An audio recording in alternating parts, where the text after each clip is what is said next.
بسم اللہ الرحمن الرحیم۔ السلام علیکم۔ ایک دفعہ سلطان صلاح الدین ایوبی نے اپنے کمرے میں بیٹھ کر ایک خط پر کچھ لکھ رہے تھے اور لکھنے کے بعد سلطان صلاح الدین ایوبی نے اس خط کو اپنی جیب میں ڈال دیا اور جیب میں ڈالنے کے بعد اپنی تلوار میان میں رکھی اور خنجر رکھنے کے بعد سلطان صلاح الدین ایوبی نے اپنا شاہی لباس بدلا اور ایک عام لباس پہن کر اپنے گھوڑے پر سوار ہو کر روانہ ہو گئے۔ روانہ ہونے سے پہلے سلطان صلاح الدین ایوبی سے علی بن سفیان نے پوچھا، حضور آپ کہاں جانے کا ارادہ رکھتے ہیں؟ تو سلطان صلاح الدین ایوبی نے علی بن سفیان کو اشارتاً کہا کہ جس جگہ میں جا رہا ہوں وہاں میرا اکیلا جانا ہی مناسب ہوگا، لہٰذا میرے ساتھ کوئی بھی سپاہی نہیں جائے گا۔ علی بن سفیان نے کہا، اگر حضور بتا دیں تو بہتر، اگر نہ بتائیں تو جیسا حضور کو اچھا لگے۔ سلطان خاموش رہے اور کہا کہ میرے لیے دعا کرنا، لیکن جس جگہ سلطان جا رہے تھے وہ جگہ بہت دور تھی اور اس جگہ پر پہنچنے کے لیے سلطان کو مسلسل کئی جنگلوں، کئی گاؤں اور قصبوں سے گزرنا پڑتا تھا۔ سلطان صلاح الدین ایوبی علی بن سفیان کو خدا حافظ کہہ کر اپنے تیز رفتار گھوڑے پر سوار ہوئے۔ چلتے چلتے سلطان صلاح الدین ایوبی تقریباً 3 دن مسلسل سفر کرنے کے بعد سلطان ایک غار کے دہانے پر جا پہنچے۔ سلطان صلاح الدین ایوبی نے سلام کیا تو اندر سے جواب آیا، اے میرے سلطان اندر آ جائیے۔ در حقیقت اس غار کے اندر سلطان کا ایک بہت بڑا رہنما بزرگ رہتا تھا جو سلطان صلاح الدین ایوبی کے خفیہ پیغامات سلطان کے جاسوسوں تک پہنچاتا تھا، لہٰذا سلطان صلاح الدین ایوبی جب بھی اس بزرگ کو پیغامات دینے جاتے تو سلطان اکیلے جاتے اور کسی کو ساتھ لے کر نہ جاتے تھے، کیونکہ سلطان صلاح الدین ایوبی اپنے علاوہ کسی پر آنکھ بند کر کے بھروسہ نہیں کر سکتے تھے۔ سلطان اس بزرگ کے پاس پہنچے تو اس وقت ظہر کی نماز کا وقت تھا۔ سلطان صلاح الدین ایوبی نے سلام کرنے کے بعد فوراً ظہر کی نماز ادا کی اور نماز ادا کرنے کے بعد بزرگ نے آپ کے لیے گرم گرم مشروب تیار کیا۔ سلطان نے گرم مشروب پیا اور کھانا کھانے کے بعد وہاں سے روانہ ہونے کی تیاریاں کرنے لگے۔ اس بزرگ نے آپ سے کہا، حضور آج کی رات یہاں انتظار کر لیں، کل صبح ہی آپ روانہ ہو جانا اور شام کے بعد کسی مناسب جگہ پر قیام کرنا اور پھر اگلی صبح اپنا سفر جاری کرنا، اور اس سے آپ کو کوئی مشکل بھی نہیں ہوگی اور آپ کا کسی مصیبت سے بھی سامنا نہیں ہوگا۔ لیکن سلطان صلاح الدین ایوبی نے سوچا کہ جو سفر شام تک ہو جائے گا وہ میرا وقت بچ جائے گا، لہٰذا سلطان اپنے گھوڑے پر سوار ہو کر روانہ ہو گئے۔ لیکن اتفاقاً جس راستے سے سلطان صلاح الدین ایوبی گزرے تھے اس پر ایک دن پہلے بارش آنے کی وجہ سے بہت زیادہ کیچڑ تھا، اور کیچڑ کی وجہ سے اس راستے سے نکلنا سلطان کے لیے بہت مشکل تھا، کیونکہ ایسی جگہ پر ڈاکوؤں کے حملے کا خطرہ زیادہ بڑھ جاتا ہے اور گھوڑوں کو سفر کرنے میں بھی دشواری آ سکتی تھی۔ لہٰذا سلطان صلاح الدین ایوبی سارے راستے جانتے تھے، اس لیے سلطان نے دوسرا راستہ لیا اور اس راستے سے اپنی منزل کی طرف روانہ ہو گئے۔ چلتے چلتے سلطان صلاح الدین ایوبی کو ایک ایسی بستی میں جا کر شام ہوئی جو کہ سمندر کے کنارے تھی، اور سمندر کے کنارے ایک مندر یعنی بت خانہ بنا ہوا تھا، اور اس بت خانے کے تھوڑے سے فاصلے پر سلطان کو ایک بستی نظر آئی۔ سلطان نے سوچا آج کی رات اس بستی میں کسی کے پاس قیام کرنا ہی بہتر رہے گا، لہٰذا سلطان صلاح الدین ایوبی جب اس بستی میں پہنچے تو سلطان کا گھوڑا ایک بوڑھی کی جھونپڑی کے آگے جا کر رک گیا۔ سلطان کے گھوڑے کی آواز جیسے ہی اس بوڑھی عورت نے سنی تو دوڑ کر اپنے خیمے سے باہر نکلی اور اس نے آ کر سلطان صلاح الدین ایوبی سے پوچھا، اے مسافر، جب بھی کوئی مسافر اس بستی سے گزرتا ہے تو میں ہی اس کی مہمان نوازی کرتی ہوں، لہٰذا آپ رات میرے پاس قیام کریں۔ وہ نہیں جانتی تھی کہ یہ مسافر کون ہیں اور کہاں سے آ رہے ہیں۔ انہوں نے آپ کو مسافر سمجھا اور جھونپڑی کے اندر لے گئی۔ اس نے سلطان کو مسافر سمجھا اور دوسری طرف سلطان صلاح الدین ایوبی ایک عام آدمی کے حلیے میں تھے، لہٰذا اس عورت کو پہچاننے میں مشکل ہو گیا کہ آپ کون ہیں۔ بوڑھی عورت نے سلطان کے لیے اچھا سا کھانا تیار کیا، سلطان کو پیش کیا۔ بوڑھی عورت کی باتوں سے ہی سلطان کو پتہ چل گیا تھا کہ یہ بوڑھی عورت مسلمان ہے، اور وہاں ایک مسجد دیکھ کر سلطان کو یہ بھی پتہ چل گیا کہ یہ ساری بستی مسلمانوں کی ہے، لہٰذا سلطان صلاح الدین ایوبی نے آرام سے بیٹھ کر کھانا نوش فرمایا، لیکن سلطان کوئی عام انسان نہیں تھے۔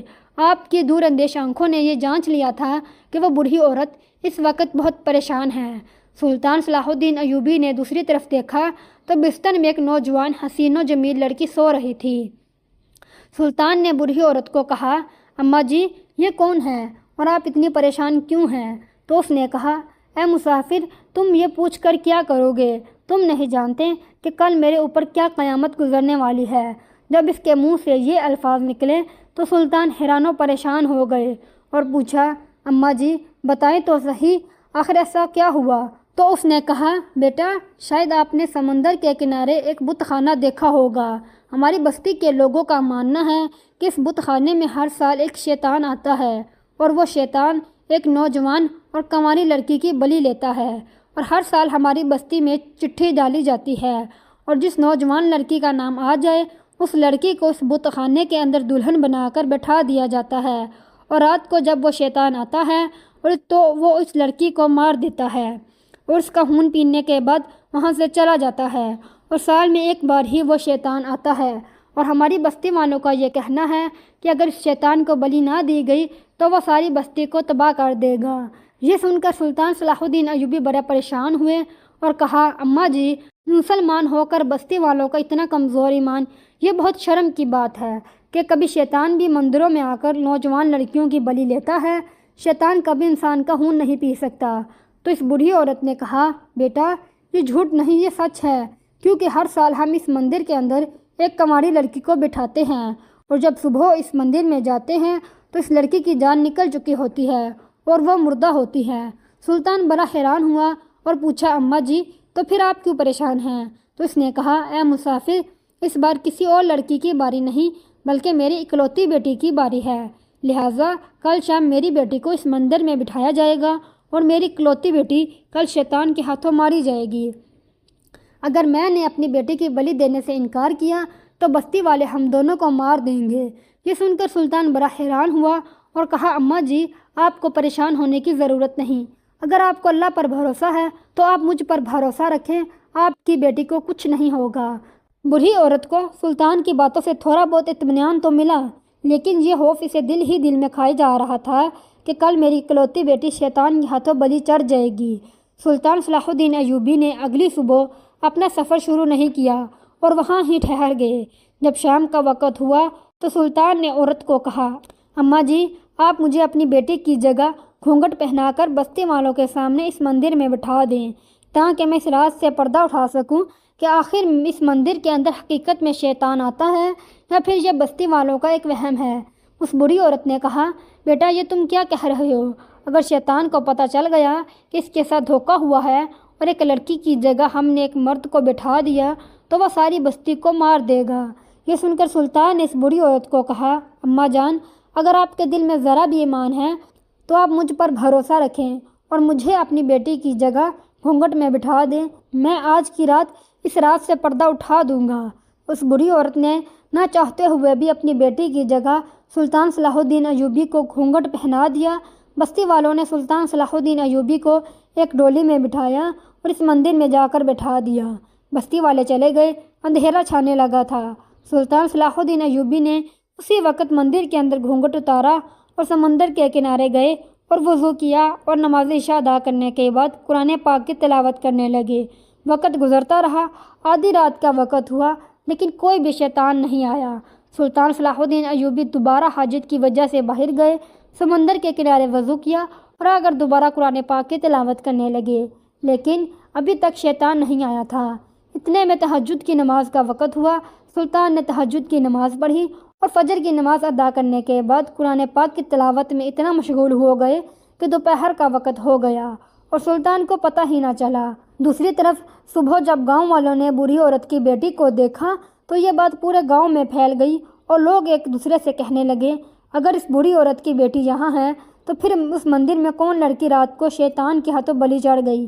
یہ سن کر تمام لوگ بستی والے اکٹھے ہو کر اس بوڑھی عورت کے پاس پہنچے اور آ کر سوال کیا، بوڑھی اماں اگر آپ کی بیٹی صحیح سلامت آپ کے پاس موجود ہے تو رات کو مندر میں کون لڑکی تھی؟ جو کہ شاید اب شیطان کے ہاتھوں مر چکی ہوگی۔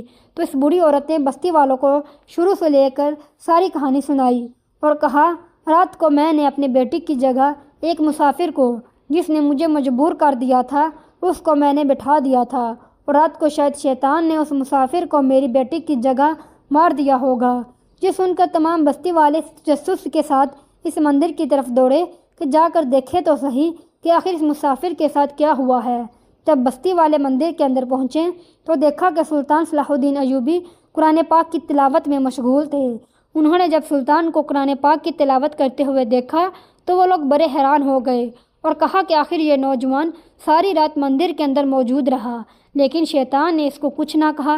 اتنے میں سلطان صلاح الدین ایوبی اپنی جگہ سے اٹھے اور ان بستی والوں کو کہا، اے بستی والوں، میں ساری رات قرآن کریم کی تلاوت کرتا رہا، 3 بار سمندر کے کنارے وضو کرنے کے لیے گیا، لیکن مجھے تو کوئی شیطان نظر نہیں آیا۔ یہ سن کر وہ بستی والے بڑے حیران ہو گئے اور پھر اتنے میں بوڑھی اماں نے کہا، اے مسافر، ہمیں یہ بتاؤ کہ آخر شیطان مندر میں نہیں آتا تو اس لڑکی کی جان کیسے نکل جاتی ہے جس کو رات کو مندر میں بٹھایا جاتا ہے؟ تو سلطان صلاح الدین ایوبی نے کہا، اس سمندر کے دونوں طرف جنگل ہی جنگل ہے، پچھلا حصہ سارا سنسان ہے اور سامنے کی طرف سمندر ہے جس کی رات کو بہت خطرناک لہریں دکھائی دیتی ہیں۔ آپ ہی اندازہ کریں، جب ایک لڑکی کو پتہ چل جائے کہ اس کی موت ہونے والی ہے تو اپنی موت سے پہلے ہی اس خوف سے مر جاتی ہے، اور پھر دوسری طرف وہ جنگل ہی جنگل اور سمندر ہونے کی وجہ سے آپ جس لڑکی کو بٹھاتے ہیں وہ اس ڈر کی وجہ سے مر جاتی ہے اور کوئی شیطان نہیں آتا۔ لہٰذا تمام بستی والوں کو آج کے بعد اس مندر میں کسی بھی لڑکی کو بلی چڑھانے کی ضرورت نہیں ہے۔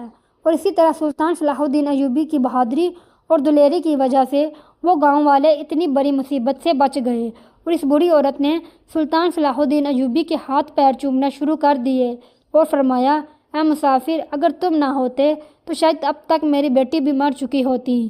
میری بیٹی کے علاوہ میرا کوئی نہیں تھا، اور اگر آپ نہ آتے تو شاید میری بیٹی بھی مر چکی ہوتی۔ تو سلطان صلاح الدین ایوبی نے کہا، اماں جان، بے شک آپ مہمانوں کی اتنی قدر کرتی ہیں، حتیٰ کہ رات کو آپ اتنی پریشان تھیں، لیکن آپ نے میری مہمان نوازی میں ذرا بھی کمی نہیں چھوڑی، اور اللہ تعالیٰ کو آپ کی یہ نیکی پسند آ گئی، اور اس لیے اللہ تعالیٰ نے مجھے آپ کی مدد کے لیے بھیج دیا۔ اتنے میں بستی والوں نے پوچھا، اے نوجوان، تم کون ہو؟ اتنے بہادر اور دلیر انسان ہم نے آج تک نہیں دیکھا۔ تو سلطان صلاح الدین ایوبی نے فرمایا، اے بستی والوں، میں سلطنت کا سلطان صلاح الدین ایوبی ہوں۔